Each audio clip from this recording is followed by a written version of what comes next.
there, sort of show of hands about who had people that they wished did GTD. Right, you remember? Everybody has people in their lives who you kind of wish would read the book now, please. Have you ever bought the book for somebody? Has it sat there next to on their desk, unopened, for a little bit too long? I've had that a few times, and I've found that one of the reasons, I think, is because some people find the mind sweep traumatizing. You know, when I first did it, back in the day, I found it quite exciting and liberating, and I had that reported feeling of lightness and joy and all those sorts of things. But I do know people who've done it and they found it traumatizing because spread out in front of them, they now have a complete awareness of how fucked up their life is.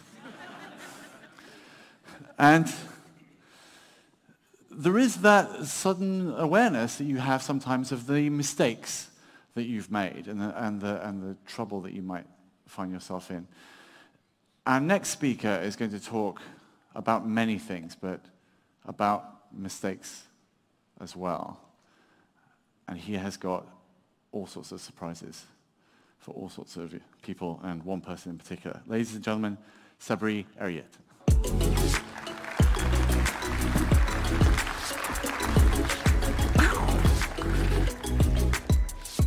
Hello, Amsterdam.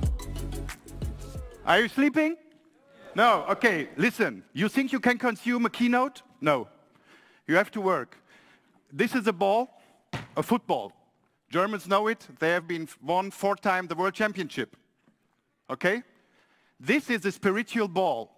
Not yet, but it will become after my speech in 10 minutes. Are you ready to support me? I want everybody in this hall to touch this ball once. Don't write, don't bite, just touch, okay?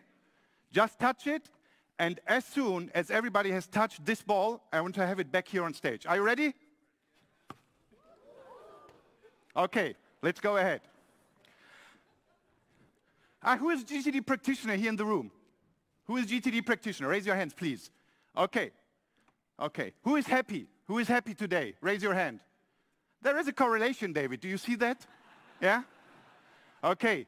There are so many questions today, like how do you define, think about this, think about that, make a mind sweep, wah, bah, bah, bah, bah. I switch, I go ahead of this. Let me share what my definition of success was a couple of years ago. I was focusing on headcount reduction, cost cutting, and outsmarting others. I have been assigned sometimes 12, 15 years ago in a big multinational automotive company to do a restructuring, to lead a restructuring project. And you know what? I completed it. I was so successful. I did it in less time I needed.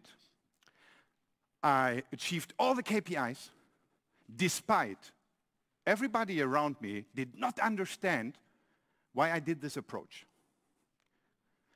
However, it turned out that the only one who didn't understand anything was me. So I crashed. How did I crash?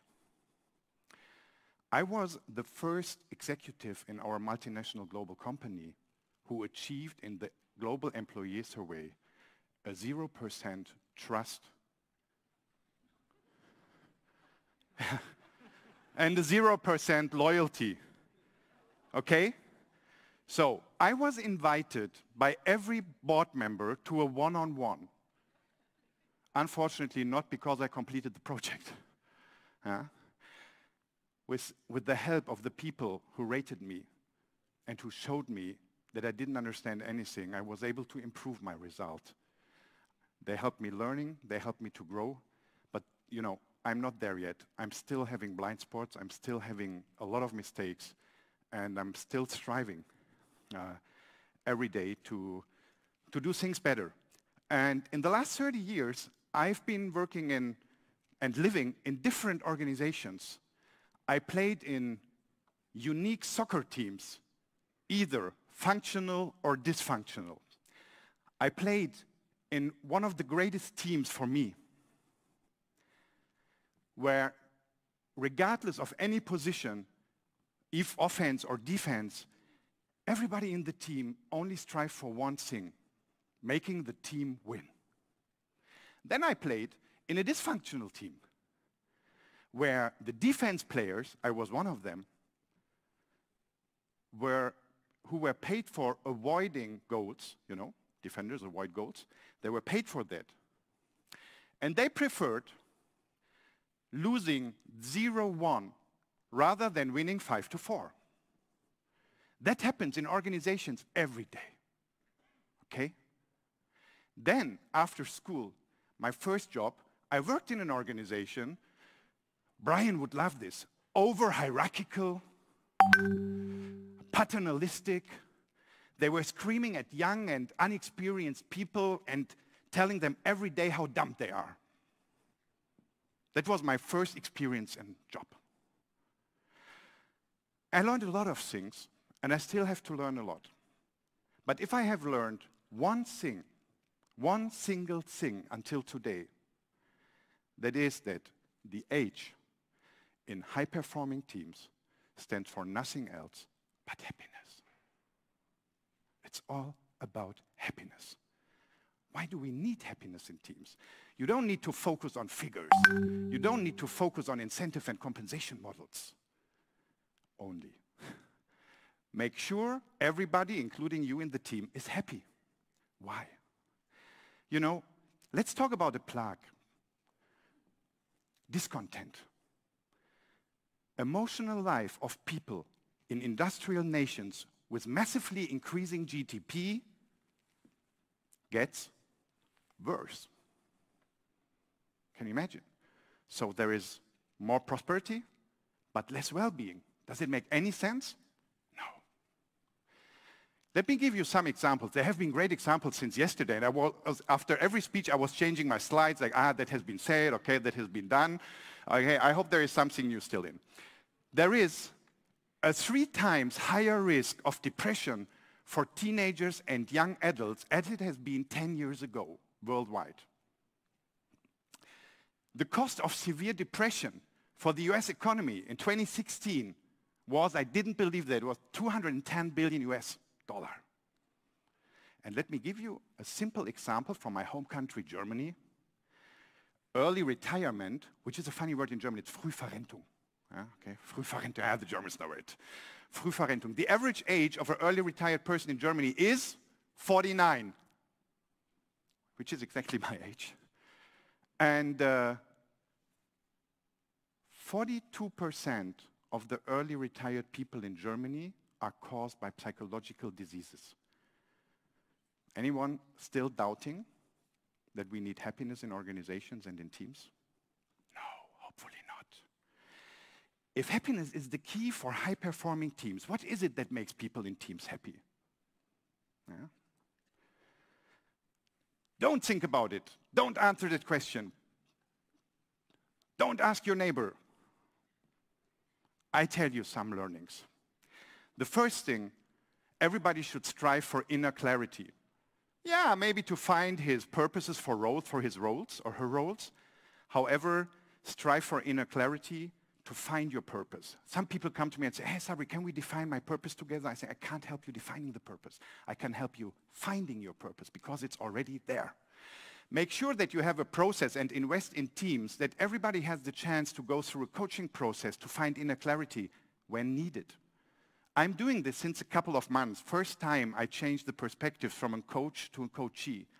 It is one of the most intense experiences I ever had, and I'm still in the middle of the process, but it's such great experience. Second thing, don't hire ever people you like. There is a management bias. You know, there is a team, you know, it's screwing up a project, a task, and they say, we need to hire someone for this. We need this. And then they recruit a person which is exactly the same working preferences, the same characteristics, the same values. Everybody is talking about diversity, gender, age, whatever, but they never hear about real diversity talking about the difference of thinking. Do you think that people who hire the people who are very close to their work preferences will solve the problems with the new person? I don't think so. My third learning, don't sacrifice happiness for success. Often people think, once I'm successful, I will be happy. This is a self-deception. That we think we will be happy once we are successful? I don't think. Studies show 31% more productivity when you are in a positive and happy environment. 23% less health-related effects by stress. And your creativity triples. So, how to create a positive attitude? Bring positivity in the team. Don't only praise results, but also the efforts of your colleagues. Celebrate the small successes. Celebrate when you lost something, but you learned something out of it. And regularly ask the people, what makes you happy? And don't forget to tell them, what makes me happy now, remembering Marshall from yesterday. And last not least, there is an African proverb I just read a couple of days ago, and this is showing what is important for teams. If you really want to go fast, go alone. If you want to go far, go together. Fast and far, I need the ball, guys. Thank you for listening.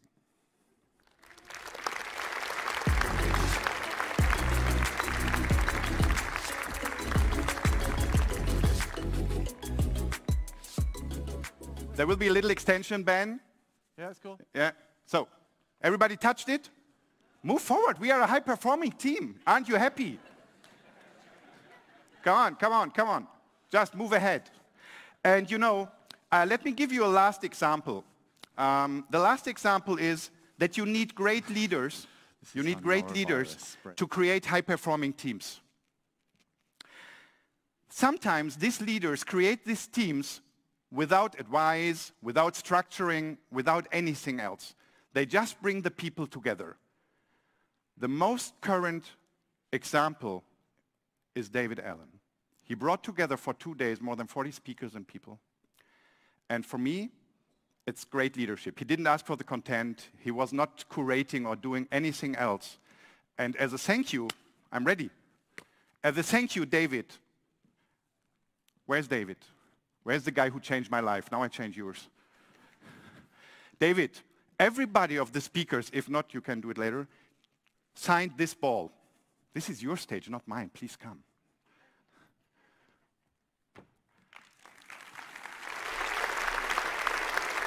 This ball has a GTD spirit. It has the spirit because nearly everybody touched it here in the hall, and it is signed by every speaker. Thank you so much for everything.